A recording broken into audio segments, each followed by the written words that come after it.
Causons Couture, un podcast créatif pour parler de nos garde-robes faites à la main et pour découvrir la communauté couture avec des interviews de ses personnalités, ses entrepreneurs et ses acteurs qui nous inspirent.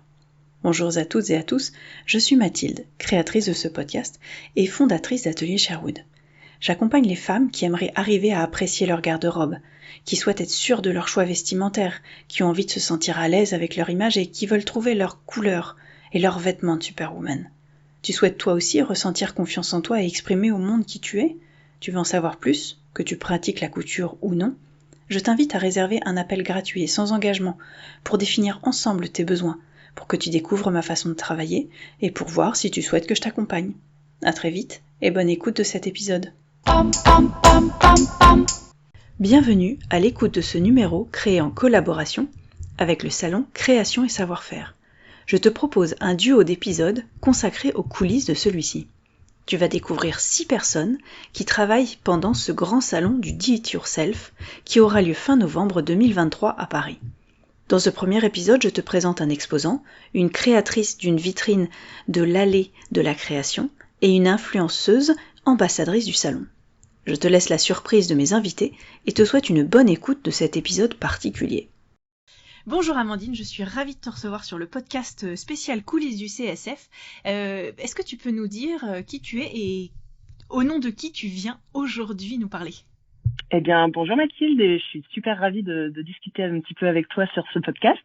Écoute, moi je suis Amandine, donc je travaille pour Papa Pic et Maman Cou, PPMC pour les intimes, et je travaille donc pour eux depuis une douzaine d'années maintenant, j'ai arrêté de compter, je crois que ça fait 12.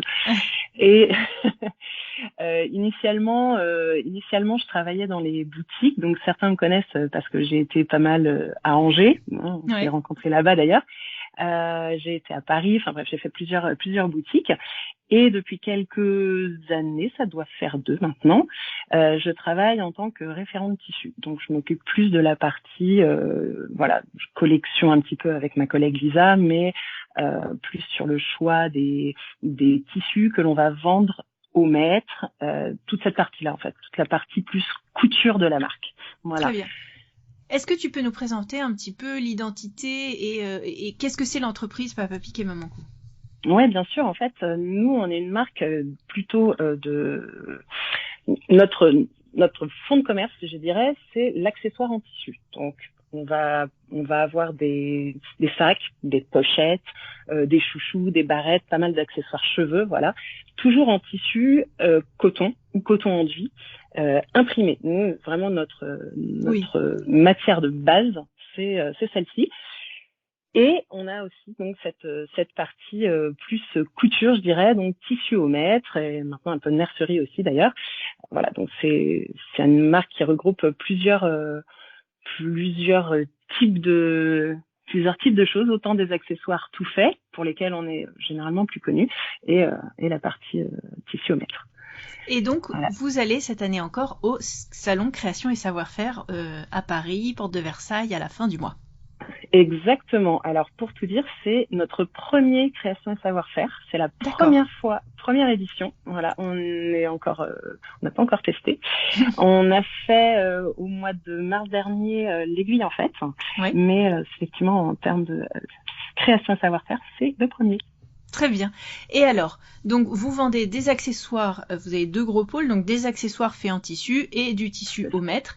Et votre spécialité, c'est tous ces tissus imprimés, avec des imprimés juste magnifiques, très colorés, très chargés, on va dire quelque part, de la petite fleur au motif très graphique, des choses, très... Oui, effectivement. Qu'on reconnaît facilement. On essaye. Il y a effectivement une petite marque de fabrique, beaucoup d'imprimés fleuris. Ça, c'est sûr que c'est ce qu'on retrouve depuis maintenant 30 ans, puisque la marque a bientôt une trentaine d'années. Ouais. C'est tout ce qui est fleuri est très très représenté. Les clients adorent ce genre d'imprimés.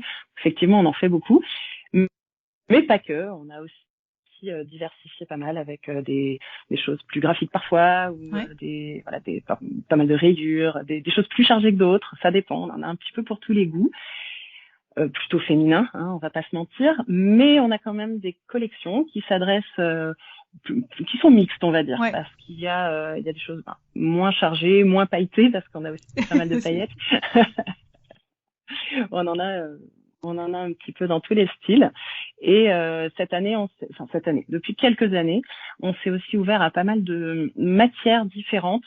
On a effectivement des choses comme la moumoute, des choses un petit peu qui sortent de l'imprimé vraiment pur et dur. Donc on va avoir de la moumoute, on va avoir de la suédine, des choses comme ça, principalement en articles. On a un petit peu aussi à la vente au mètre, mais c'est pour compléter vos matières imprimées dans les sacs et dans les accessoires en fait. C'est ça, exactement. Et donc comment est venue la décision d'aller au CSF et qu'est-ce que vous amenez en fait, enfin comment ça se passe pour vous, comment s'est pas prise la décision et qu'est-ce que vous vous êtes dit en fait? Alors, déjà depuis quelques temps, en fait, depuis que moi je suis rentrée dans le pôle création, c'est vrai que j'avais très très envie qu'on soit représenté sur ces salons parce que je trouve qu'on a notre place puisqu'on vend ce genre de choses, même si on est moins connu encore une fois pour notre partie tissu et mercerie, ça représente une part importante de notre activité quand même. Tout à fait. C'est vrai que je pense qu'on a une place sur ce genre de salon. Et puis on connaissait le CSF, donc Lisa et moi, nous y allions de façon en visiteuse en fait, et j'avais vraiment envie qu'on y soit. Et quand on est allé l'année dernière, c'était au mois de novembre, donc l'année dernière, on a pris contact avec les responsables du salon, et là ils nous ont proposé de faire aiguille en fait. On s'est dit, le timing est quand même très serré, c'était au mois de novembre, l'aiguille en fait c'est début mars, on n'a jamais fait de salon, on n'est pas prêt, on n'a pas de stand, on n'a pas enfin voilà, tout était neuf. Et on s'est dit, ok, donc on fait. On tente. On tente. Donc ça a été quand même assez sportif et de par le timing très serré, mais on a adoré vraiment l'expérience, tant humainement que commercialement, sur tous les plans, c'était vraiment super. Et ils nous ont proposé donc de reprendre un stand sur le CSF et on a accepté tout de suite. Voilà, donc on a pris notre décision sur l'aiguille en fait au mois de mars. Très bien. Et alors qu'est-ce qu'on va retrouver sur votre stand? Alors du tissu, incroyable. C'est fou. C'est fou. Du tissu imprimé, je dirais même. Ouais. Alors on a, pour des raisons de place, malheureusement, on va pas pouvoir emmener beaucoup de rouleaux de coton. Par contre, on va les emmener parce qu'on fait des coupons. C'est ce qu'on retrouve dans nos magasins, parce que c'est pareil, on a les mêmes problématiques de place dans beaucoup de magasins qui sont tout petits, 20-30 mètres carrés. On n'a pas la place d'avoir les rouleaux. Donc d'ailleurs, beaucoup de clients le réclament. Ils disent, mais pourquoi vous n'avez pas les rouleaux? Mais malheureusement, on peut pas pousser les murs. Donc, on a des coupons de 50 cm, 1 mètre en coton. On aura aussi un petit peu de 2 mètres, quelques-uns. Et pour ce qui est du coton enduit, qui est quand même notre autre matière phare, c'est nos tissus qui ont une induction sur le dessus, qui permettent de faire des sacs et plein d'accessoires assez résistants. On aura les coupons parce qu'on les produit dans des petites tailles, 35 par 70, mais là on aura par contre des rouleaux. On va essayer d'en emmener une trentaine de références à peu près selon la place qu'on aura sur des racks. C'est ce qu'on avait fait déjà à l'aiguille en fait, mais on va essayer de doubler le stock sur le création et savoir-faire. Et est-ce que vous allez avoir des accessoires ou est-ce que vous misez tout sur les tissus? Alors, on n'aura pas d'accessoires. Par contre, on aura beaucoup d'autres petites choses, notamment des kits couture. D'accord. Alors, on en fait quelques-uns déjà depuis, je dirais, un an et demi. Des kits couture pour débutants, donc des carrés démaquillants et des chouchous. Ça, on les retrouve en ligne, on les retrouve aussi dans les boutiques tissus. Par contre, on a créé pour les salons quelques autres modèles, quelques autres kits.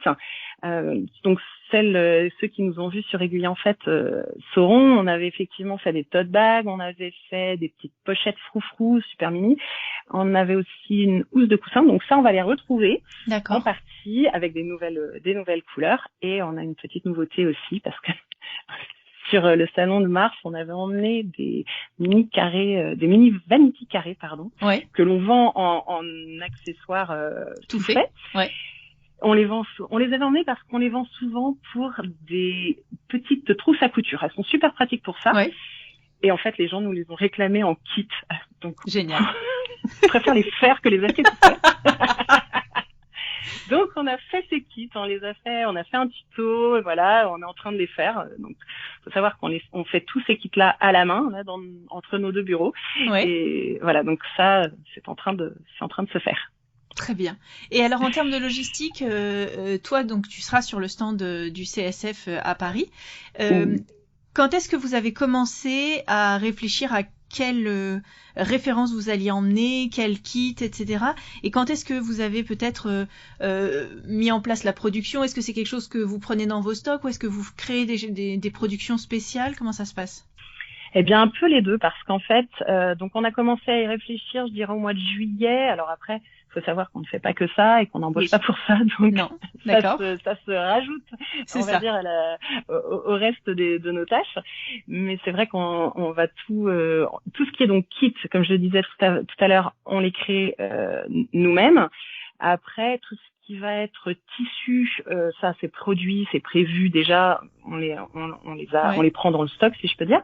Ouais. Il y a une partie aussi mercerie, c'est vrai que j'en ai pas parlé, mais cette année, petite nouveauté aussi, on aura du biais, du passepoil, des cordons, des choses comme ça, qui sont faites dans nos tissus, voilà. D'accord. Donc ça a déjà été prévu, produit, donc on va les emmener, on les aura avec nous. 2-3 petites merceries aussi en plus, des choses qu'on retrouve pas normalement dans les magasins, mais qu'on emmène avec nous.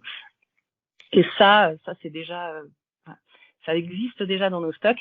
Par contre, il faut les préparer, il faut les conditionner parce qu'effectivement, nous, c'est des bobines qui servent pour certains à la production, donc des gros conditionnements. Et si on veut les vendre par petits morceaux, voilà, on les fait nous-mêmes. Et quand est-ce que est-ce que vous êtes en train de préparer toute la logistique et tout ton temps est dédié à ça, ou est-ce que pas encore? Non. Alors, on a eu pas mal de rendez-vous là, un peu importants les dernières semaines, donc on a été se concentrer sur pas mal d'autres choses. Ouais. Mais on a quand même déjà bien avancé. Là, ça y est, là on rentre dans le dur, si je peux dire. On est les dernières semaines. On est le 9 novembre, donc on est à 3 semaines du CSF. En gros, qu'est-ce qu'il vous reste à faire pour débarquer avec votre camion? Alors, on a encore toute la présentation de notre stand à faire, c'est-à-dire on va réutiliser une partie de ce qu'on avait utilisé sur les précédents salons, mais voilà, tout ce qui est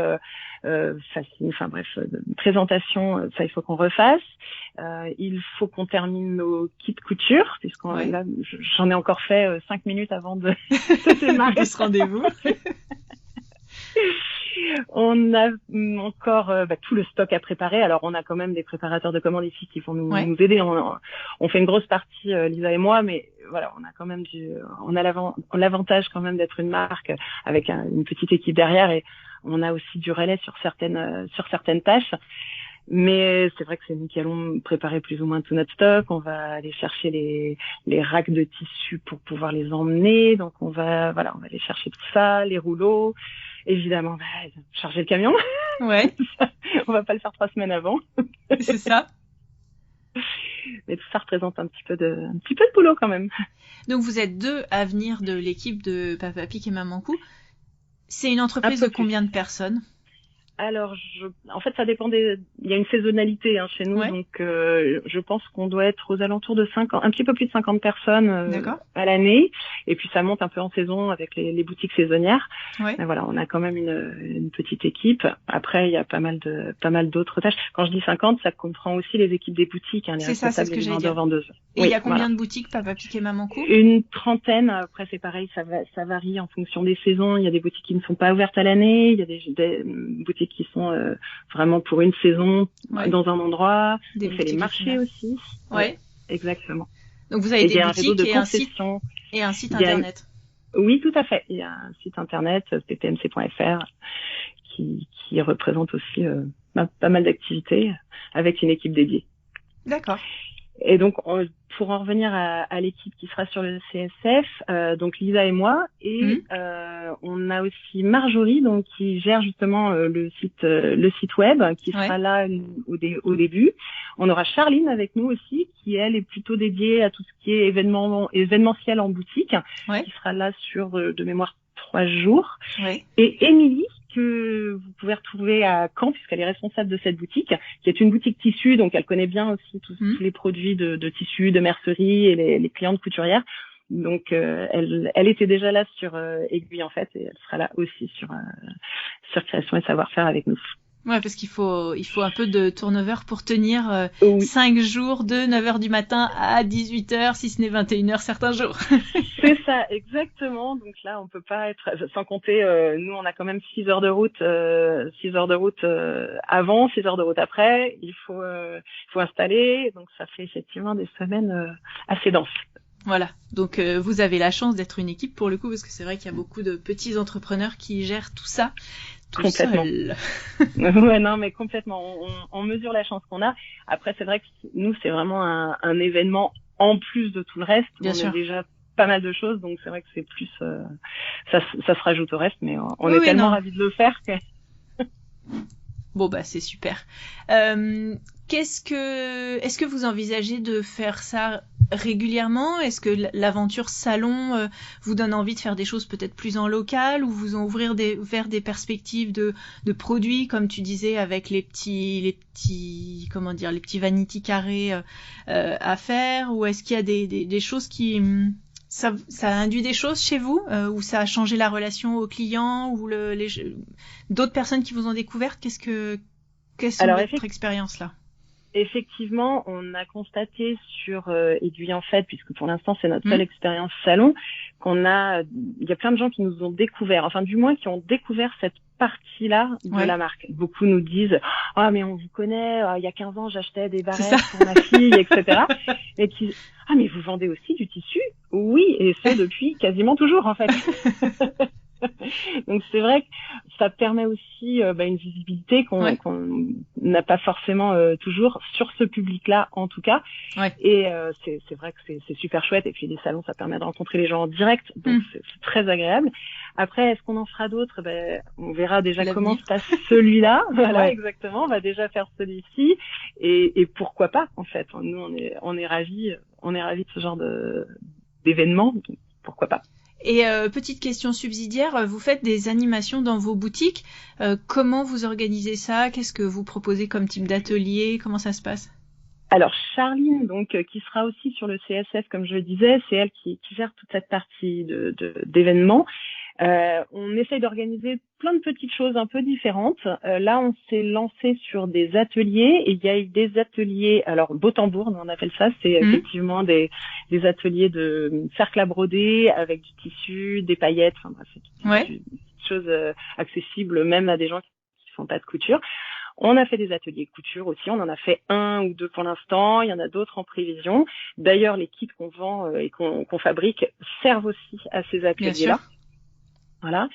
Puis il y a des choses des propositions des boutiques qui nous sont remontées, donc on a envie de faire d'autres événements. Il y a des fois des petits déjeuners organisés pour telle ou telle occasion. Je sais que là il y en a encore, je crois, pour Noël organisé. Donc voilà, il y a toujours des petites choses qui se passent dans les boutiques. Voilà. Donc allez voir un petit peu plus loin dans vos boutiques Papa Pic et Maman Cou si vous aimez l'ambiance et les produits Papa Pic et Maman Cou. Donc ce ne sont pas que des accessoires, vous retrouvez aussi plein de tissus, et donc on vous retrouvera au CSF. Oui, le stand c'est le E67 si je ne dis pas de bêtises. Voilà. Très bien. Et on a hâte, super hâte. Eh ben c'est génial. Merci beaucoup Amandine. Merci Mathilde. Et bon salon. Merci beaucoup, à toi aussi. Merci. Bonjour, bienvenue Claude de Hello Lucette. Bonjour Mathilde, merci de m'accueillir sur ton podcast. Et merci beaucoup à toi d'avoir répondu à cette invitation. Alors aujourd'hui on est dans les coulisses du CSF, comment on prépare le CSF? Est-ce que tu peux nous dire toi, comment tu participes à ce grand salon, cette foire du do it yourself qui aura lieu dans quelques semaines? Alors, j'ai la chance de participer à l'Allée de l'Inspiration pour la 7e fois cette année. Ouais. La première fois, c'était suite à un concours que j'ai remporté sur le compte Projet DIY, pardon. Ouais. Ils avaient organisé un concours pour gagner une vitrine dans l'Allée de l'Inspiration. Je me suis dit, ce concours, il est fait pour moi. J'ai tout donné à ce moment-là. Je venais tout juste d'ouvrir mon blog et mon compte Instagram. Ouais. Donc, je débutais vraiment dans ce milieu-là. Et j'ai réalisé quelques DIY pour coller donc au projet du concours. Ouais. Et j'ai été sélectionnée. Génial. Donc voilà, c'était vraiment une opportunité incroyable pour moi de gagner cette vitrine. Ça a été donc la porte ouverte, vraiment l'opportunité de rentrer dans les coulisses justement de ces salons création et savoir-faire que moi je visitais en tant que créative de 20 ans. Voilà, pendant plusieurs années, ça a été mon rendez-vous de l'année. Ouais. Et pour la première fois, j'étais dedans. Voilà. Est-ce que tu peux nous expliquer un petit peu l'allée de la création pour ceux qui connaîtraient pas ou qui ne seraient jamais venus ou qui ont envie de venir, qu'est-ce que c'est? Donc c'est une allée qui se trouve en règle générale au milieu du salon, vraiment de façon géographique au milieu du salon, pour inviter les visiteurs à s'inspirer sur un thème donné, par exemple. Ouais. Cette année, c'est le thème de Noël qu'on a essayé de revisiter un petit peu. Ouais. Avec de nouveaux procédés, de nouvelles couleurs, etc. Et donc, c'est une allée qui invite 16 à 20 créateurs, en règle générale, tous les ans, réaliser une vitrine sur leur univers. Avec des créateurs, donc des arts du fil, des arts du papier, la poterie, tout ce qui est do it yourself au sens très très large et de tout ce qu'on peut retrouver sur le salon en fait. Oui, exactement. Oui, on retrouve plein d'univers différents. Justement, les personnes de Comexposium essayent de trouver des créateurs et des créatrices de différents univers pour que sur un même thème, on arrive à avoir des vitrines complètement différentes. Donc cette année, on pourra te retrouver une vitrine que tu auras créée. À partir de quand, donc toi c'est quelque chose, tu viens depuis plusieurs années, à partir de quand tu as eu le thème et à partir de quand tu as réfléchi à cette vitrine? Donc à partir de début juin à peu près. D'accord. Moi j'ai reçu un mail de la part de Angèle justement de Comexposium qui me propose de réaliser une vitrine. Angèle envoie un mail avec le thème de la vitrine. Oui. Et puis quelques éléments qu'elle aimerait peut-être y voir figurer. C'est-à-dire que cette année, on a eu la possibilité de faire une vitrine immersive. D'accord. Ou alors avec de l'intelligence artificielle. D'accord. Donc il faut essayer de trouver des idées pour coller à ce thème. On envoie un croquis de notre vitrine, alors plus ou moins abouti, ça dépend des fois. Et puis avec un grand descriptif de ce qu'on veut voir réaliser en fait. D'accord. Et donc suite à ça, en gros, ils valident ou pas? Oui, ou ils apportent des modifications, des choses comme ça? Oui, tout à fait. Donc ils se réunissent entre eux. Ouais. Et puis, généralement, on nous renvoie un petit mail pour nous dire bon bah voilà, vous avez été sélectionné pour faire partie de l'allée de l'inspiration. Mmh. Et puis bah là, il faut attaquer la création quoi. Est-ce que c'est forcément quelque chose que tu crées de nouveau ou est-ce que tu y apportes des éléments de choses que tu as déjà faites? Alors, je mets un point d'honneur à créer ma vitrine de toutes pièces tous les ans. D'accord. Ça me demande un travail énorme. Ouais. Mais c'est vraiment... je vois ça, moi, en tant que visiteuse au départ. Ouais. C'est-à-dire que je voudrais pas, d'une année sur l'autre, voir des créations que j'aurais vues d'une année précédente ou même d'il y a 2 ans. D'accord. Et du coup, d'un point de vue du visiteur, je mets vraiment un point d'honneur à ce que mes créations soient récentes, qu'elles soient vraiment dans le thème et qu'elles aient été créées pour cet événement-là. Dans le sens de cet événement. Est-ce que tu peux nous raconter un petit peu de ton univers à toi, s'il te plaît? Alors, c'est un peu compliqué. Ça va un petit peu dans tous les sens parce que à la base, je suis photographe. D'accord. Photographe événementiel. C'est un métier que j'ai commencé, j'avais 19 ans, que j'ai jamais lâché. Ouais. Mais à côté de ça, j'ai toujours fait de la couture, j'ai toujours fait du tricot, en tout cas des arts du fil, vraiment. Et puis, il y a 7 ans, quand j'ai lancé mon entreprise d'événementiel, je me suis diversifiée. J'ai eu envie de vraiment parcourir tout ce qui est l'univers du loisir créatif. Et du coup, ça m'a amené à découvrir plein d'univers différents et de matériaux différents, etc. Dont le cyanotype. D'accord. Et je m'en passe plus du cyanotype parce que c'est vraiment un procédé qui m'émerveille à chaque fois, qui émerveille en atelier. C'est magique. Et c'est vraiment magique. Est-ce que tu peux dire en 2 mots ce que c'est ? Alors c'est l'ancêtre de la photographie. C'est un produit photosensible qu'on vient appliquer sur une feuille, un tissu, quelque chose, un matériau naturel. Tout à fait. On vient masquer certaines zones du tissu, de ce support, avec des masques. Donc ça peut être des végétaux, ça peut être des négatifs photos, etc. On vient exposer à la lumière des UV. Et puis tout ce qui a été exposé à la lumière deviendra bleu à la révélation. Et puis tout ce qui sera masqué, en fait, restera blanc à la fin. C'est un procédé qui est magique du début à la fin. Et voilà, en atelier, il y a toujours des yeux brillants lors de cet atelier, donc c'est un chouette moment à chaque fois. Donc, les arts du fil, beaucoup de cyanotypes. Et donc, toi, est-ce que tu peux nous expliquer en quelques mots comment tu as créé ta vitrine ? Alors, moi, je l'ai pas vue. On n'a pas d'image. On écoute ce podcast avant le CSF. Et quand on va découvrir ta vitrine, qu'est-ce qu'on pourra voir ? Et est-ce que tu peux nous expliquer en quelques mots comment tu as pensé ta vitrine ? Donc, moi, elle a été pensée, en fait, sur le principe de la temporalité. C'est-à-dire que j'ai voulu jouer avec donc l'ancêtre de la photographie, donc le cyanotype, et la photographie moderne de nos jours, numérique, avec laquelle on peut vraiment jouer sur tout, sur créer des textes. Moi, j'en fais donc un puzzle, en fait, dans ma vitrine. Donc, on va avoir...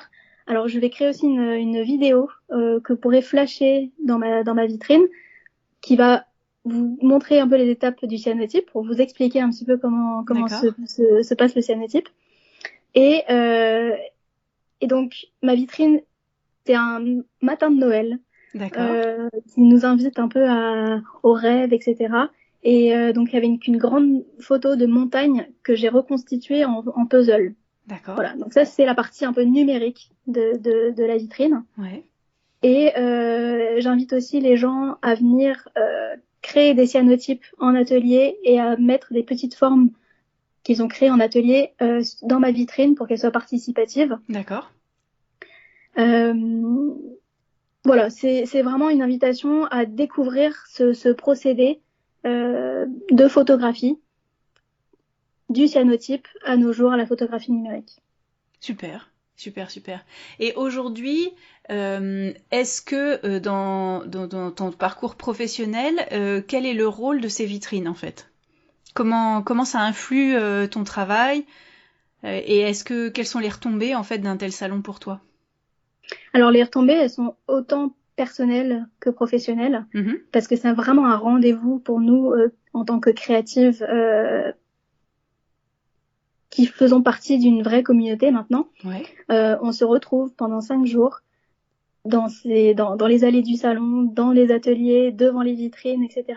On trouve toujours du temps pour se voir entre amis de do it yourself qui venons de toute la France. C'est un moment qui est très privilégié. C'est un peu un moment hors du temps, vraiment. C'est une parenthèse dans l'année. C'est vraiment ça. Et alors, ça demande une énergie complètement folle. Parce que la semaine commence le mardi avec le montage du salon. Donc le montage, pour moi, ça a été donc les vitrines. Ça a été l'année dernière, j'ai eu un stand aussi, donc j'ai monté le stand de l'année dernière. J'apporte le matériel pour les ateliers ce jour-là aussi. Donc déjà, ce premier jour-là, c'est génial parce qu'on se retrouve... Oui, c'est très intense, mais c'est génial parce qu'on se retrouve vraiment entre exposants... c'est un peu un jour off particulier. Un jour off, exactement. Qui se finit toujours très tard, mais c'est super. Et puis après, il y a les 5 jours avec les visiteurs. Et les partenaires aussi qui viennent des 4 coins de la France parfois, qui viennent visiter des stands, etc.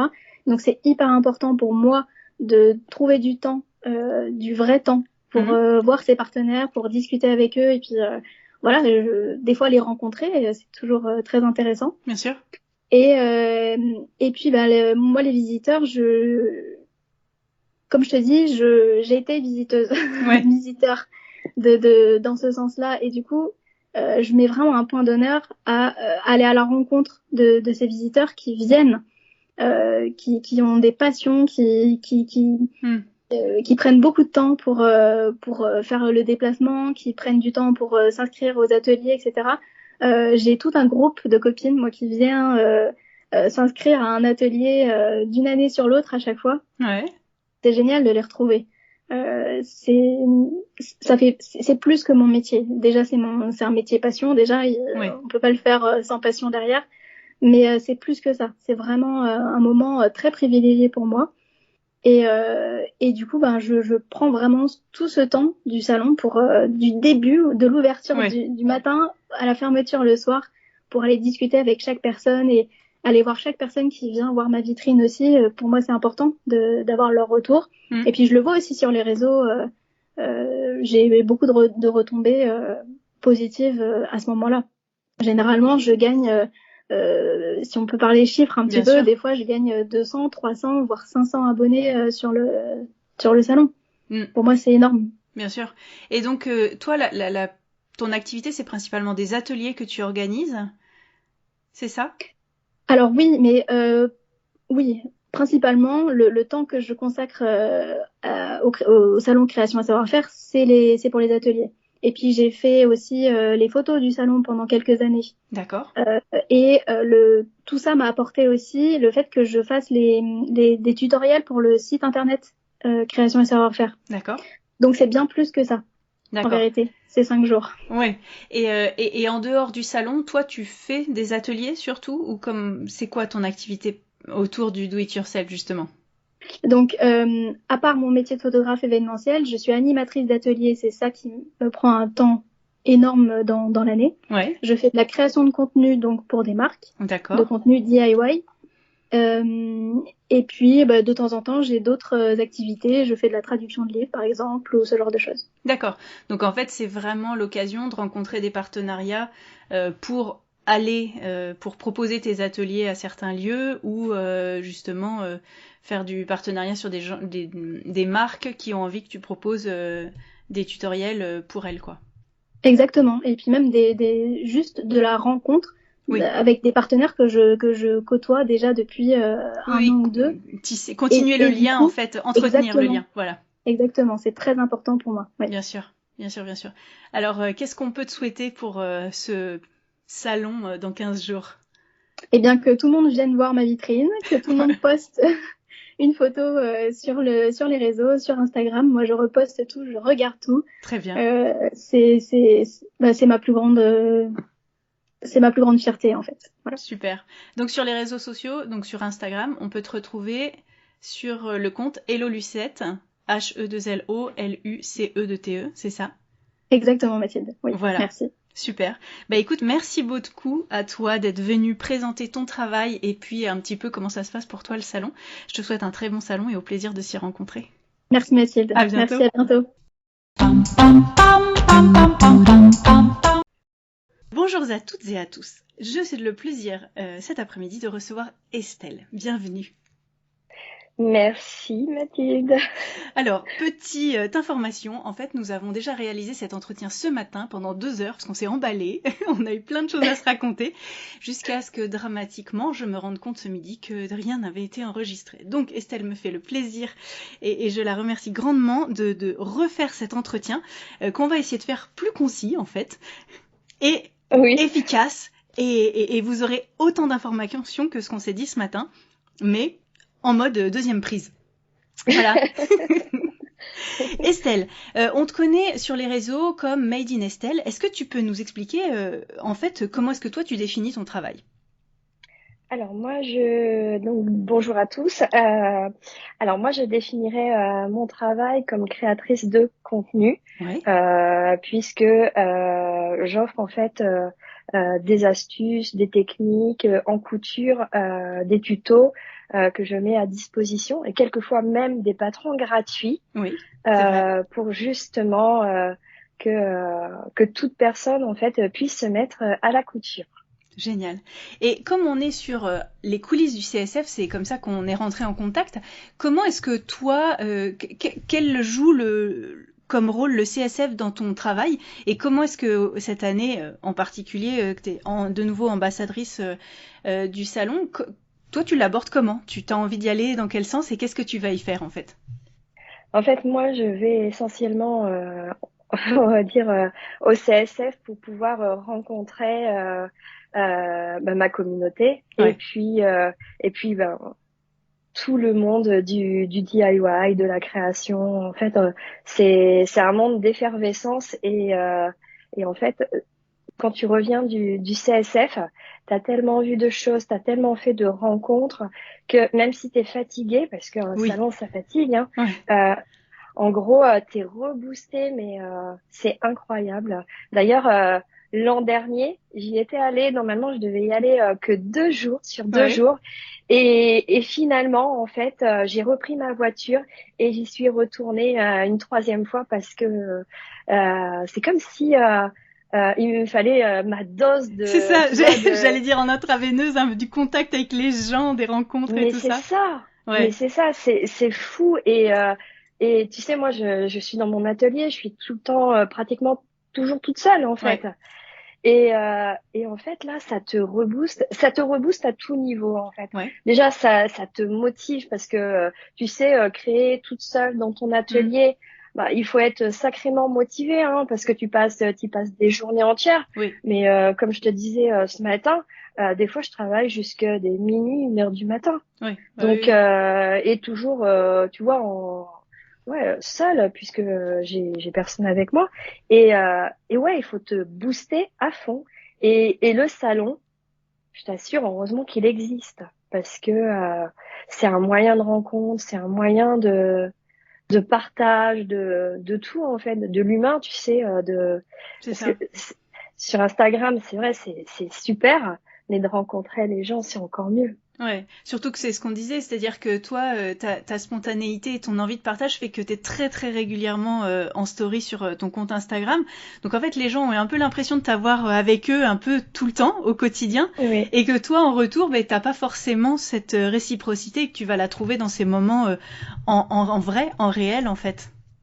Oui, et c'est vrai que souvent on me dit, ah ben Estelle, si je suis pas là pendant 2 jours en story, en fait, je reçois des messages qui me disent, ça va Estelle, tout va bien, tu sais, c'est jamais, hein. Ouais, bien sûr. Non, mais en fait, oui, tout va bien, mais c'est parce que tu sais, moi des fois je suis tellement, on me demande tellement 1000 choses que j'ai même pas le temps presque de prendre quelquefois mon portable pour faire tu vois, une story, ou pour faire... quelquefois, je vais à Paris et je me dis, bon, allez, une journée avec moi, je vais essayer de filmer, etc.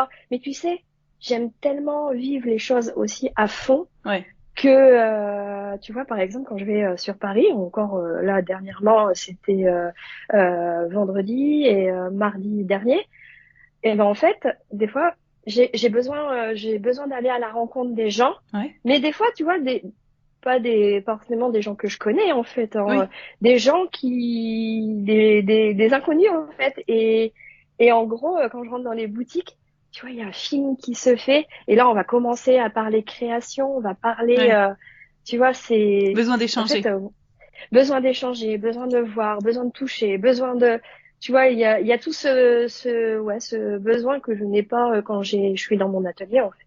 Oui, parce qu'à ce moment-là, t'es à fond dans ton objectif du moment, sur ce que t'as à faire, quoi.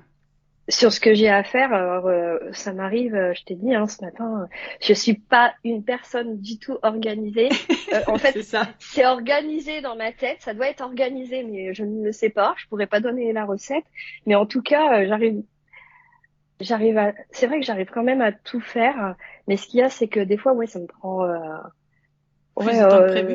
plus de temps que prévu. Mais je le fais à mon rythme, je le fais comme je le sens. Tu vois, par exemple, quand je travaille avec les merceries, elles me font confiance et elles m'imposent rien du tout. Tu vois, j'ai vraiment cette liberté, et ça, merci, parce que parce que c'est ce que je recherchais en fait en changeant de métier, puisque je t'ai dit, hein, j'étais enseignante. Ouais. Donc dans le second degré, donc en lycée, professeur d'art appliqué. Et en fait, ouais, t'es hyper réglé. Parce que t'as besoin aussi de temps carré quand tu travailles, et puis quand tu sors, tu as un autre rythme. Et justement, les partenariats, c'est pas forcément ce que tu vas aller chercher sur le salon, parce que tu vas entretenir les liens que tu as déjà créés. Ouais. Donc tu vas rencontrer tes partenaires justement en vrai, mais c'est pas forcément un moment que toi tu décides d'être professionnel au sens de prospection. Et comment est-ce que en fait tu choisis les partenaires avec qui tu es? C'est eux qui viennent te voir ou c'est toi qui vas les chercher? Comment ça se passe? Alors en fait, oui, j'ai pas le temps de faire de la prospection, donc c'est les marques qui viennent me voir. Ouais. Et ensuite on voit si moi ça me plaît, si on a le même état d'esprit, parce que ça c'est hyper important. Très. Je pourrais pas travailler avec quelqu'un qui est hyper stressé, qui est hyper sur les chiffres, qui voit que ouais, c'est trop organisé. Je trouve que c'est pas. Après, tu sais, je peux travailler avec des personnes comme ça, mais il faut qu'elles me fassent confiance et que elles me stressent pas, parce que si moi c'est l'effet inverse. Si on me stresse, c'est plus la peine, quoi. Je fais plus rien de bien en fait. Tu vois, je fais plus. En fait, voilà, je suis tellement authentique et tu vois, sur l'instant, spontané, etc., que si on va me dire fais ci, fais ça, etc., bah ça va pas du tout marcher en fait. Bah puis en même temps, si t'as lâché l'éducation nationale, c'est aussi pour avoir ton rythme et le faire à ton rythme à toi, quoi, vraiment. Oui, moi en fait, quand je fais quelque chose, il faut que ça ait un sens. Tu vois, à partir du moment où je vois plus le sens, ben je peux plus. Si c'est pour continuer et d'aller travailler pour travailler, ben je pouvais plus, quoi. Donc ouais, c'est aussi pour ça que j'ai changé. J'ai changé, et là j'ai une liberté. Moi je sais que je suis vraiment une bosseuse et que voilà, je suis comme ça, bosseuse, fonceuse. Tu sais, je vois pas. Tu vois, quand j'ai une idée en tête, faut que je la fasse. Ouais. Et je me dis pas oh ça va pas marcher, oh ceci cela. En fait, c'est l'envie. En fait, moi c'est les envies qui m'animent. C'est pas genre bah voilà, tu vois, c'est au pire ça marche pas, mais on prend la suivante. Mais voilà, c'est ça. Oh bah alors vous avez pas aimé, mais moi j'ai adoré. En tout cas, j'ai super kiffé de le faire. Bah c'est ça aussi le principal. Mais oui, c'est ça en fait, c'est ça. Et en fait, tous les contenus que je fais, ça se passe comme ça. Après, il y a des personnes qui me disent oh, Estelle, qu'est-ce que tu dois être hyper organisée, t'as vu tout ce que tu fais, t'as vu Eh ben je crois que heureusement que je suis pas organisée, parce que je crois que j'en ferais moins. Oui, on peut. Ça te mettrait des barrières peut-être quelque part. Mais oui, exactement. Je pense que ça me mettrait des barrières, et là non, c'est plus la peine. C'est plus moi. Non. Mais c'est vrai qu'au CSF, je viens pour surtout faire des rencontres. Tu vois, moi c'est pas comme je te disais ce matin. Je prends des cartes de visite, je me dis au cas où. Mais tu sais, en fait, je suis tellement pas là pour ça que bah en fait les cartes de visite, moi je rentre avec, quoi. C'est après les gens ils me repèrent plus pour en plus, tu sais, moi, j'y vais en style incognito, tu sais, des fois.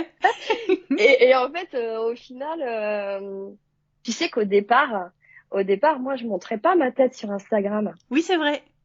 Donc, j'y allais vraiment, tu sais, personne me connaissait. Et je me souviens à partir du moment où tu as commencé à le faire. Oui, j'ai commencé à le faire pour la simple et bonne raison que j'ai eu mon premier partenariat qui était rémunéré, et que pour moi, je me devais d'être en toute honnêteté, en toute sincérité. Tu sais, le regard, il trompe pas. Non. Quand on parle, quand on dit les choses, le regard, il fait tout. Donc, je te dis, moi, je suis vraiment, tu vois, je suis hyper nature, que ce soit ici, tu vois, c'est comme si je parlais à ma sœur, quoi. Il y a pas de, je mets pas des formes ou quoi que ce soit, tu sais, et c'est, voilà. Donc, Et donc sur le CSF, tu seras sur des stands au fur et à mesure, suivant les partenaires que tu as. Et t'as réussi à mettre en place avec le salon un temps un petit peu hors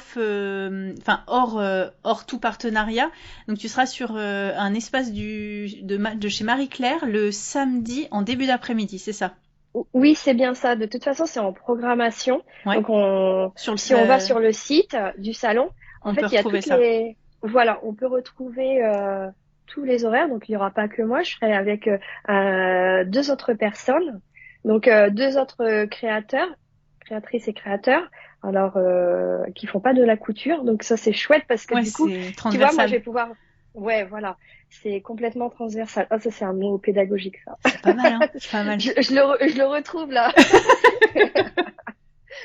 Et puis, bien sûr, si on veut te rencontrer, c'est aller te faire un petit toc-toc sur l'épaule et te dire bonjour Estelle, quoi. Exactement, parce que trop souvent, j'entends dire, ah, Estelle, j'ai pas voulu te déranger, ou, j'ai pas osé. Et là, je me mets en colère parce que j'ai dit, mais attendez, c'est l'occasion, parce que c'est le CSF et en fait, vous ne me verrez plus ailleurs, peut-être. Enfin, peut-être, si, on peut se voir dans les merceries, ça c'est sûr. mais ouais, il faut absolument venir et franchement, je serais trop contente de prendre une photo. Ça c'est vraiment échanger, discuter, voir un peu ce que vous faites. Voilà. Alors tu vois, t'as des personnes aussi qui te disent ah non mais moi tu sais je fais pas grand chose. Ouais. J'ai dit bah attends montre quand même. Attends, tout le monde propose des choses, tout le monde a des choses à partager en fait. C'est ça. Tu vois, c'est pas parce que t'as un petit compte que t'as rien à partager, c'est faux. Bah puis des fois on coud énormément et on partage pas beaucoup, ou des fois juste on coud pas beaucoup et en fait c'est pas grave, il y a pas une statistique à avoir. Exactement. Et ça dénote pas de la valeur de la personne en fait, c'est le plaisir qu'on y met et le plaisir qu'on en sort en fait. Complètement.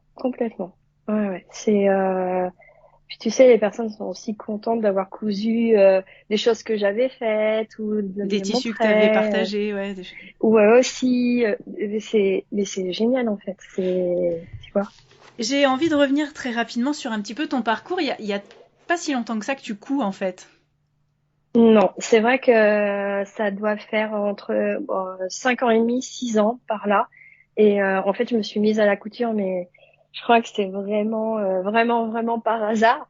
Alors moi, je connaissais rien, hein, comme je te disais, même pas faire une canette. Je faisais mes canettes à la main, je savais pas que des patrons ça existait. Mais en fait, j'étais abonnée à un compte qui était très inspirant, qui est très poétique. Il est toujours inspirant d'ailleurs.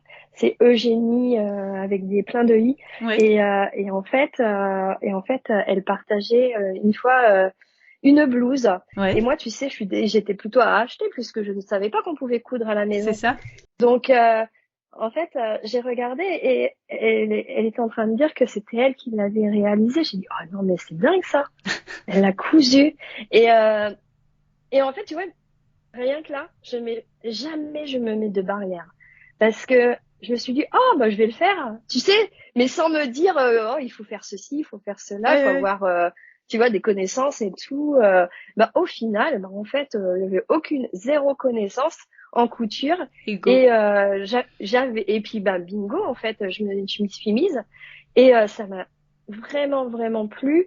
Et au bout d'1 mois, j'ai acheté ma surjeteuse. Donc parce que j'aimais bien les vêtements bien finis, voilà, et en gros bah c'est parti de là et en fait je n'ai plus jamais arrêté. Et donc tu m'expliquais qu'en fait t'avais pas forcément suivi des tutos ou des choses comme ça, en fait t'étais beaucoup dans l'observation de tes vêtements achetés dans le commerce en fait. Ouais. Jamais, enfin tu sais, jamais je me dis, en fait je regarde un vêtement et je l'analyse comment il a été fait. Bon, alors après, j'ai une vision qui a toujours été, tu vois, j'arrive à imaginer en aplat, j'arrive à faire des perspectives. Ça a toujours été ça. Donc, tu vois, les volumes, je les ai en tête. Donc, tout ça c'était une partie, voilà, j'ai pas besoin d'y revenir. Mais mais par contre, la technique, j'ai regardé comment c'était plié, etc. Je faisais même des fois. Tu vois, dans ma tête, je faisais mes pliages et au final, j'ai vu que en gros, ça existait en couture. Tu sais je sais même plus comment ça s'appelle, tiens. Tu sais, c'est des petits logos où t'as des plis, etc. Ouais. Je sais plus. Enfin bref. Et tu vois tout ça en fait. Dans ma tête, T'as ça l'esprit, se faisait tout seul. En t'as fait. l'esprit qui capte rapidement tout ce qui est justement cette Oui, gestion en 3D, quoi. oui, c'est ça. Ouais, ouais. Avec Par un, contre, j'ai pas cette. J'ai des défauts, hein, par contre. Il y a des choses que je sais pas faire et il y en a plein. oui, Mais mais ça, je les maîtrise. t'as su utiliser les qualités que t'avais et tu viens des arts Oui, appliqués, donc il y a aussi, t'avais déjà tout un esprit déjà orienté ouais. vers ça en fait, Oui, qui était prête à recevoir cette pratique-là quelque part. oui, ouais, ouais. J'ai vraiment, je suis une visuelle, donc ouais, j'ai vraiment cette pratique-là en tête. Et même avant d'être enseignante, j'étais graphiste. Ouais. Donc, tu vois, j'ai les images, les couleurs, tout. Enfin, j'ai baigné dans ça depuis longtemps. Donc, Et ouais. on parlait aussi du fait que parfois les gens venaient te voir en disant mais en fait Estelle, tout te va.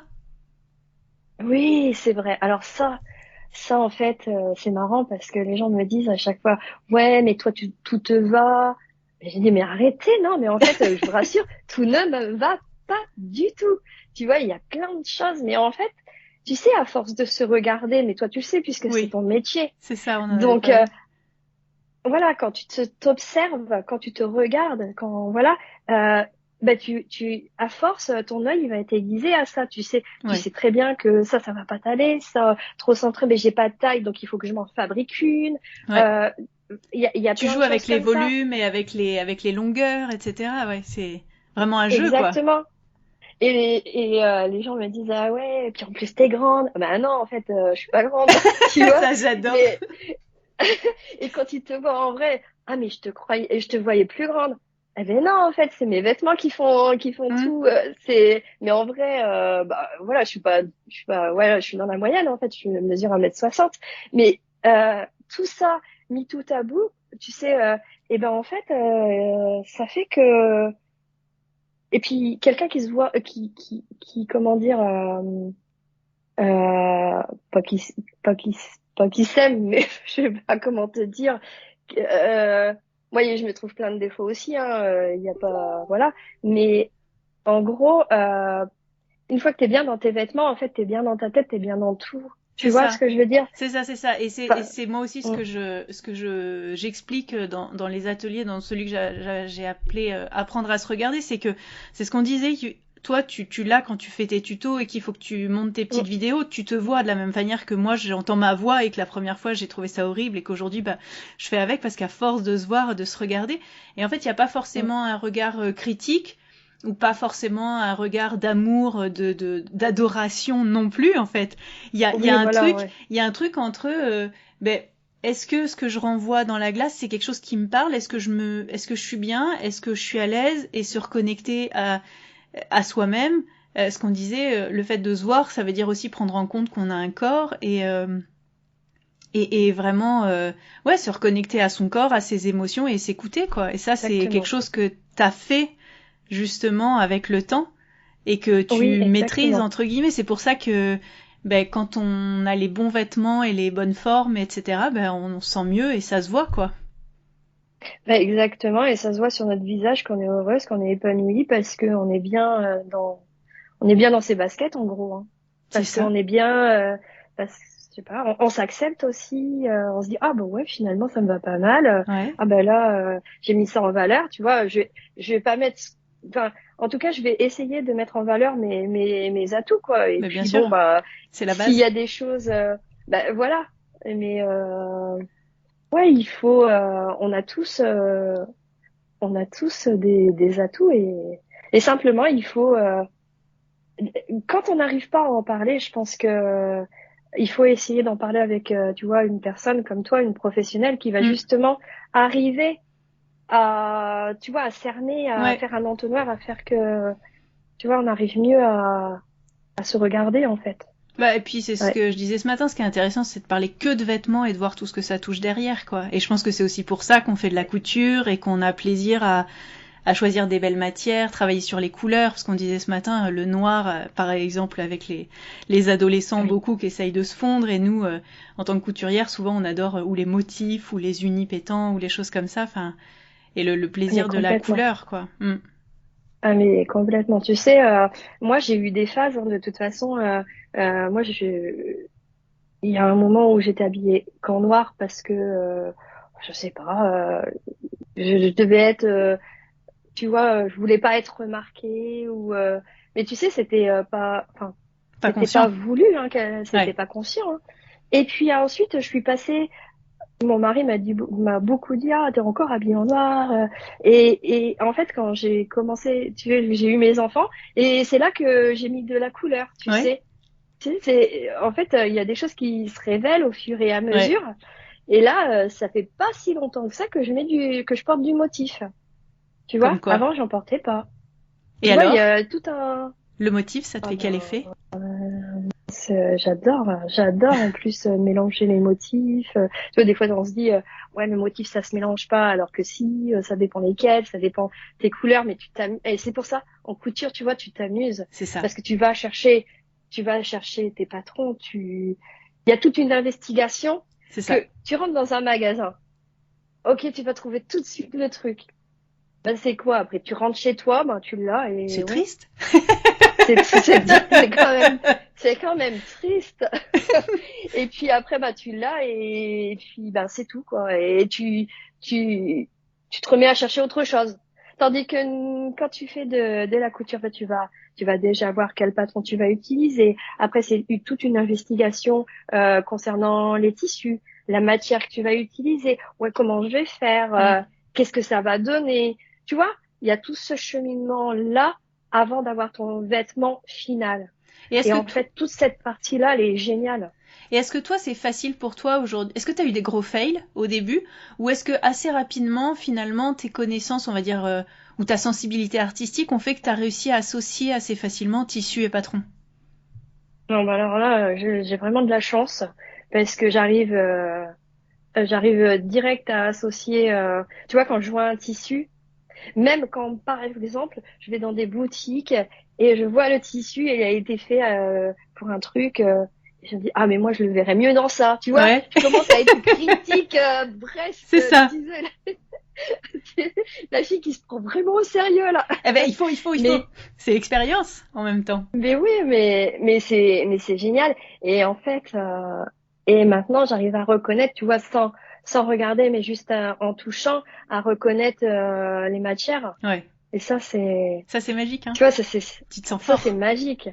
Ça c'est voilà, en fait quand tu vas dans les boutiques moi c'est souvent dans les boutiques parce que en gros c'est quand même rangé dans les merceries, donc tu peux pas c'est ça, tu peux pas mélanger les cotons avec les cotons.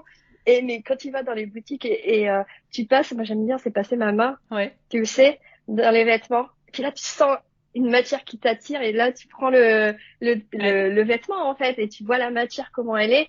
Et ben moi c'est comme ça, tu vois là il y a pas longtemps. Pourtant c'est très rare, hein, je te l'ai dit ce matin, c'est très rare que maintenant j'achète des vêtements. Et là en fait je suis allée dans une boutique. Ça faisait un petit moment. J'avais découvert ça sur Instagram et je trouvais les motifs géniaux. Ça avait l'air super bien et tout ça et je me suis dit je vais faire un détour. J'étais sur Paris mardi. Je dis je vais faire un détour. C'est pas ma route mais j'y vais. Ouais. Je vais quand même aller voir. Et c'est soit Paris. Et en fait, en gros, je suis rentrée dans la boutique et c'était comme magique. C'était comme dans un dessin animé. Tu rentres dans un dessin animé parce que t'as plein de couleurs, t'as plein de motifs, et tout est beau. Ouais. Tu vois, les matières elles sont belles, elles sont soyeuses, et les gens très agréables. En tout cas, les personnes que j'ai rencontrées, les vendeuses, et qui sont amoureuses de ce qu'elles vendent. Leurs produits, de leurs produits, et je t'assure elles en parlent vraiment bien, et je suis restée une bonne heure à discuter là-bas parce que en fait la personne qui crée les motifs, elle est illustratrice et en fait tu vois elle a plein d'inspiration et chaque motif avait une histoire. Tu vois, c'est pas juste je vais te coller un motif et puis tu vas être contente. Non, c'est pas ça du tout. C'est t'achètes un vêtement, il y a une histoire parce que le motif a une histoire, tu vois. Et ça, moi, moi, qui est ça me sensible. parle, en fait. Ouais. Ah, je suis très sensible à ça et ça me parle. Enfin, j'ai un petit exemple là. La créatrice avait gardé tout un livre de recettes de sa grand-mère. Ouais. Tu vois, écrit à la main, etc. Et elle en a fait donc, elle a fait un chemisier, magnifique le chemisier, avec un motif avec, je sais quoi, des artichauts, voilà. Ouais. Un bel artichaut qui est un petit peu multiplié et en tout petit, elle a fait photocopier, on va dire, la recette de sa grand-mère. Génial. À base d'artichaut. Mais en fait, tu vois, c'est pas le truc kitsch, hein. Tu vois, c'est pas Oui, comme un tablier, ça hein. pourrait l'être. Tu vois, c'est pas le tablier et tout. Non, c'est beau. En fait, c'est vraiment, vraiment joli. Donc, tu vois, et chaque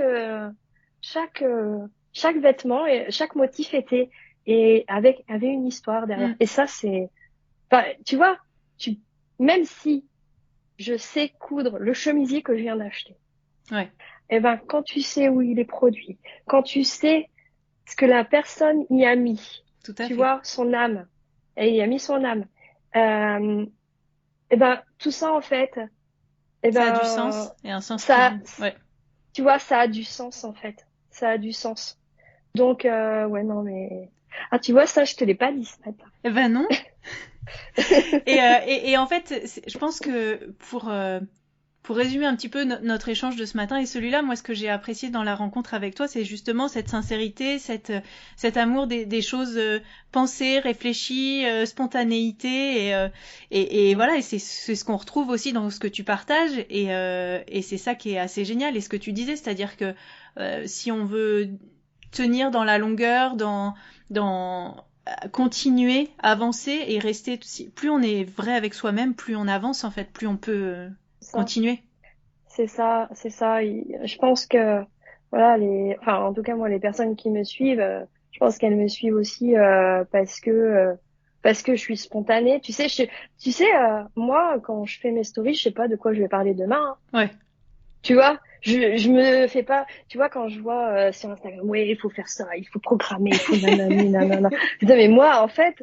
Je me dis waouh, incapable de faire tout ça quoi. Moi je sais pas de quelle humeur je vais être demain quoi. Je sais pas si je vais parler. Par exemple, je vais pouvoir parler d'une je sais pas mercerie, d'un concours, de ce que tu as fait ou de ce que tu vas faire.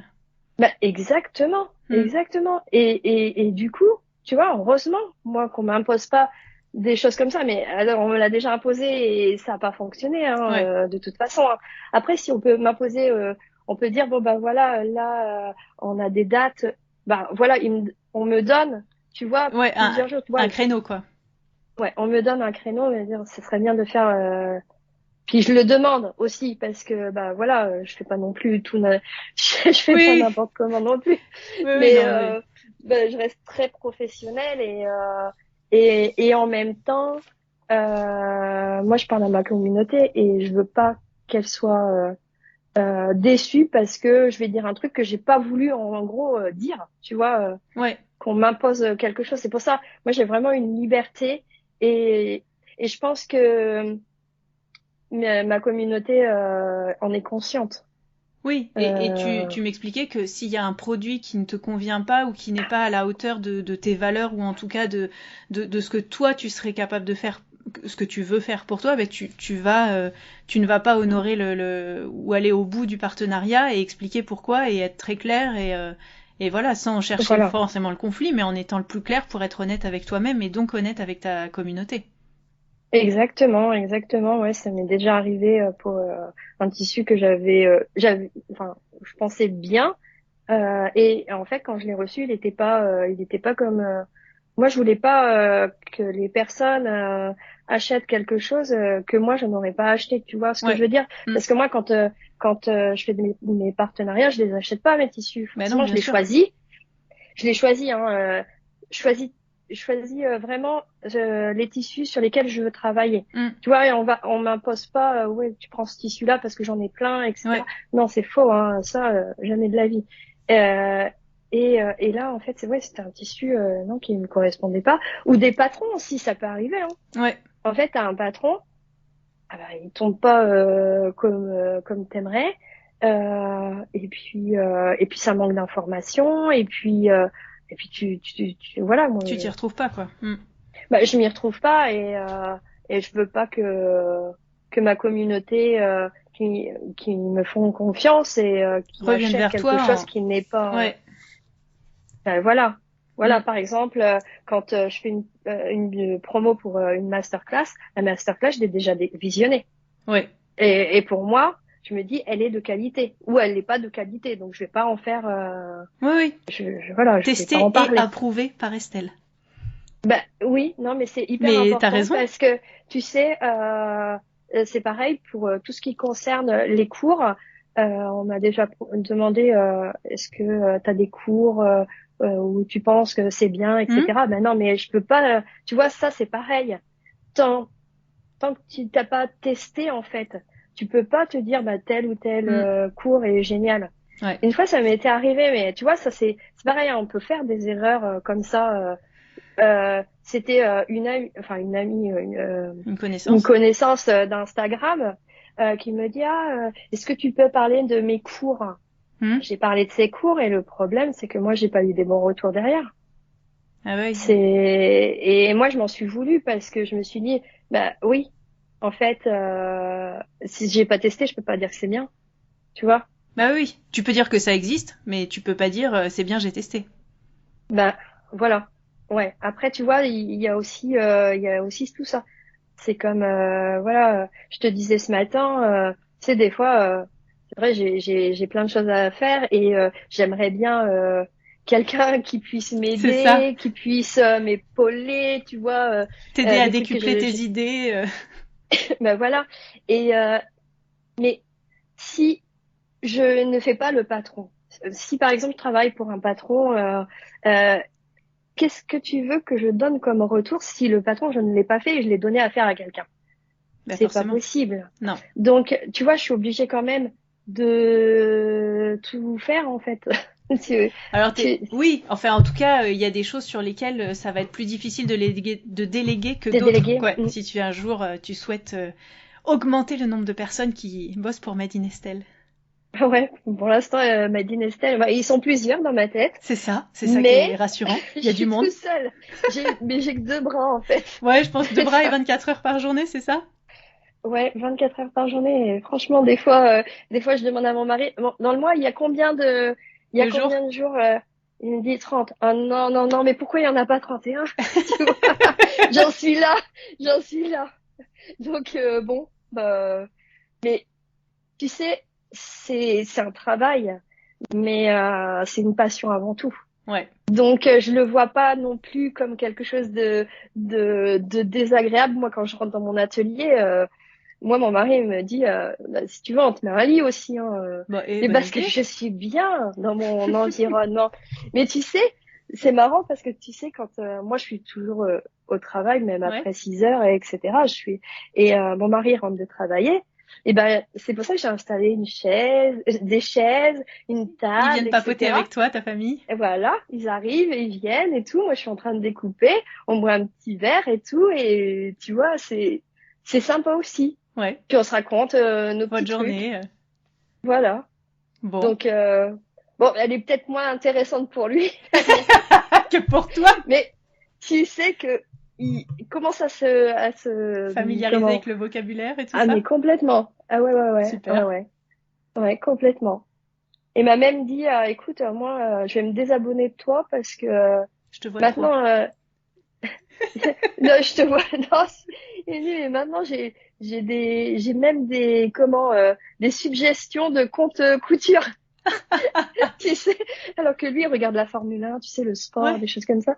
Il fait non mais entre 2 Formule 1, j'ai un tuto couture. Ça ne va pas. Ça va pas. Mais tu sais qu'il doit regarder parce que des fois il me dit t'as vu ça, c'est pas mal. Bon comme quoi tu n'es pas complètement tout seul. Eh ben écoute, Voilà. si tu veux continuer d'échanger, donc nous on aura le plaisir, je pense, de se rencontrer dans 15 jours. Et puis tu rencontreras toute ta communauté, tous ceux qui auront la possibilité, la chance de pouvoir venir, l'envie de venir, et donc qui n'hésitent pas à te rencontrer, parce qu'en fait le CSF pour toi c'est avant tout et surtout avant tout un endroit de partage, de liens et de sociabilisation, enfin de se voir en vrai, d'être là. Ouais, voilà. Dites-vous que moi je suis là pour vous rencontrer, pour pour papoter, et que jamais vous ne m'embêterez parce que tu es là pour ça. Et je suis là pour ça. Je suis pas là pour faire de la prospection. J'aurai des cartes si vous voulez. Je peux vous en donner. C'est ça. On peut t'en demander une. T'en auras toujours une dans la poche au cas où. Voilà, j'en aurais toujours une, mais je sais jamais. Quoique une fois j'ai oublié dans ma valise, donc tu sais. Bon. Non, je suis pas. Non, et puis tu sais, quand tu veux faire des vrais, enfin je sais pas. De toute façon, quand tu parles avec les gens, déjà là, le contact, t'as pas besoin d'une carte pour. Non. Voilà, il y a pas besoin de ça, à moins que tu veuilles faire de la prospection pure, de faire du porte-à-porte. Non, mais là, non, c'est pas du tout. C'est pas du tout le genre de la maison. Très bien. Bah écoute, un immense merci Estelle à toi d'avoir pris ce temps double pour participer au podcast et pour partager tout ça. Peut-être qu'on aura l'occasion de se reparler parce que ça se passe plutôt bien. Oui. Et en tout cas, on va se dire à tout à l'heure peut-être. C'est ça. En tout cas, un grand merci et puis je te souhaite un très bon salon surtout. Merci à toi de m'avoir invitée et puis oui, je suis impatiente de te voir et de te rencontrer en vrai. C'est ça. Et merci à tout le monde d'avoir écouté le podcast qui est top. Merci beaucoup Estelle. Je suis coach en image et j'aime travailler avec les couturières. Tu cherches une aventure dont tu sortiras transformée, où règne sororité et bienveillance ? Je te propose un accompagnement en groupe sur 4 semaines pour découvrir ton corps, trouver tes couleurs et ton style et surtout te sentir en accord avec tes vêtements. Tu veux en savoir plus ? Réserve un appel découverte avec moi, gratuit et sans engagement sur mon site dans l'onglet formation. Retrouve-moi sur ateliersherwood.fr, Pinterest ou Instagram à Atelier Sherwood. C'était Causons Couture avec Mathilde, Amandine, Claude et Estelle. Et je remercie le Salon Création et Savoir-Faire pour sa collaboration. Merci beaucoup, à bientôt et bonne couture.